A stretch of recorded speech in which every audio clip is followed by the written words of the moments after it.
სასტრაფო ინფორმაცია შავი არწივი კრიზისის ცენტრში შევიდა და ირანის რეჟიმი განგაშის მდგომარეობაში დატოვა. ამ ხუთშაბათს 2026 წლის 30 აპრილს ვაშინგტონში გავრცელებული ინფორმაციით შეერთებული შტატების ცენტრალურმა სარდლობამ ითხოვა ნებართვა, რომ გადაიყვანოს ახლო აღმოსავლეთში Dark Eagle შეერთებული შტატების არმიის ჰიპერბგერითი რაკეტა. ირანთან ჩიხური მდგომარეობის, ირანის პორტებზე საზღვაო ბლოკადის და ჰორმუზის სრუტეზე დავის ფონზე. ეხლა ყველაფერს გეტყვი, მაგრამ ჯერ არხზე უნდა გამოიწერო, რომ ინფორმირებული დარჩე.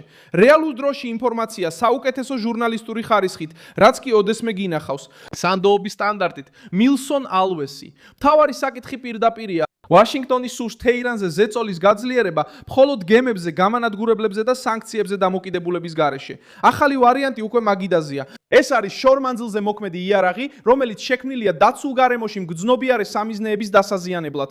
Bloomberg-მა გავრცელა ინფორმაცია, რომ აშშ-ის ცენტრალურმა სარდლობამ მოითხოვა Dark Eagle-ის გაგზავნა მისი ირანის წინააღმდეგ შესაძლო გამოყენებისთვის. მიზეზად სახელდება ბალისტიკური რაკეტების გამშვები დანადგარების მიღწევა, რომლებიც ირანის ტერიტორიის უფრო სიღრმეშია გადატანილი და სხვა არსებული სისტემების მოქმედების არეალს ცილდება. ახალი ამბავი ხაზგასმით აღნიშნავს, რომ ეს მხოლოდ სამხედრო მოთხოვნაა და არა საბოლოო ბრძანება გასროლის შესახებ. მიუხედავად ამისა, ეს მოთხოვნა უკვე აღიქმება როგორც მუქარა. ესეთი მასშტაბის კრიზისებში სტრატეგიული იარაღის უბრალო გამოჩენაც კი ცulis მოწინააღმდეგის გათვლებს. Dark Eagle ოფიციალურად ცნობილია როგორც შეერთებული შტატების არმიის გრძელდისტანციური ჰიპერსონიკული იარაღი. კონგრესის კვლევითი სამსახურის ანგარიში, რომელიც USA News-მა გაავრცელა, სისტემას ასწერს, მისდემას ასე აღწერს, მიწიდან გასროლადი რაკეტები.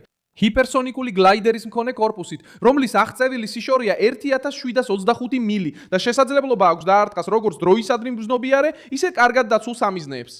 ამავე ანგარიშის მიხედვით იარაღი მოძრაობს მახ-5-ზე ან მეტზე, ანუ 5-ჯერ ან მეტჯერ სწრაფად, ვიდრე ბგერის სიჩქარე და მისი ტრაექტორია ართულებს აღმოჩენასა და გადაჭერებას. სწორედ აქ იძენს ფაქტი მნიშვნელობას. ირანი წლების განმავლობაში ცდილობდა სტრუქტურების დამალვას, საწყობების დაცვას, გამშვები დანადგარების გაფანტვას და საკუთარი ტერიტორიის სიღრმის ფარის სახით გამოყენებას. შავი არწივი თითქოს პასუხობს ამ ლოგიკას. ეს რიტორიკისთვის შექმნილი იარაღი არ არის, ეს არის ზეწოლის ინსტრუმენტი. ის თამაში შემოდის იმის სათქმელად, რომ მანძილი, გვირაბები და დროის გაჭიანურების მანევრები უკვე აღარ უზრუნველყოფს იმავე უსაფრთხოებას, როგორც ადრე. კრიზისი იზოლირებულად არ ხდება.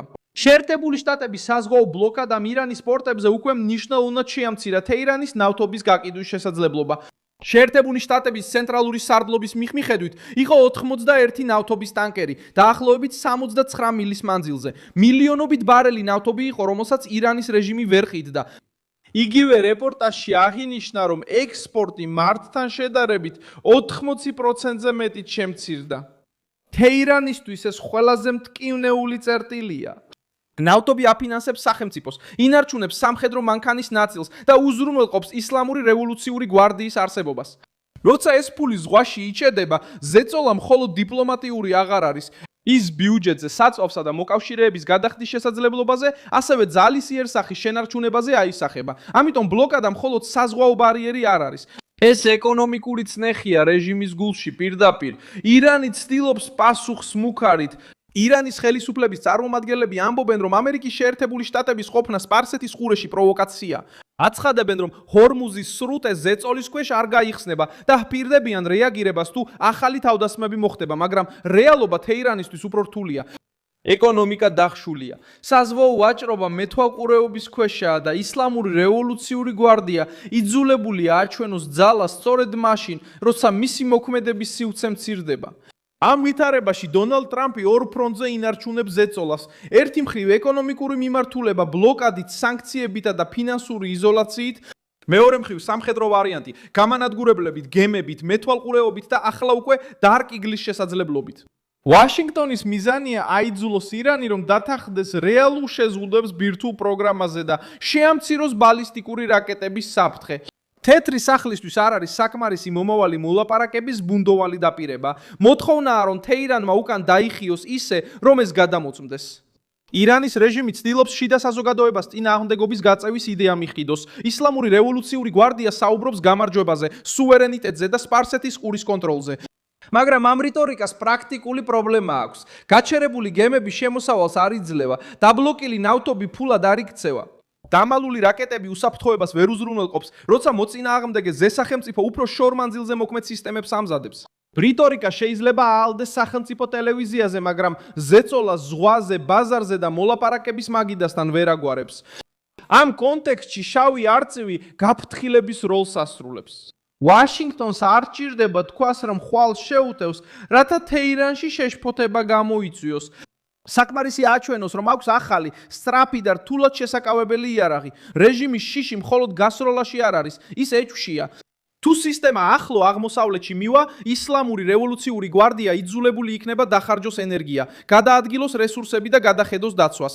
ამერიკის შეერთებული შტატების არმია უკვე ამზადებდა სისტემას. 2025 წლის დეკემბერში თავად ინსტიტუციამ გამოაცხადა ოპერირებისთვის განკუთვნილი ბატარეის გააქტიურება. ოფიციალურმა გამოცემამ განაცხადა, რომ ჰიპერსონული სისტემები აერთიანებს სიჩქარეს, მანძილს, მანევრირებასა და სიმაღლეს, რათა კრიტიკული სამიზნეები მოკლე დროში გაანადგუროს.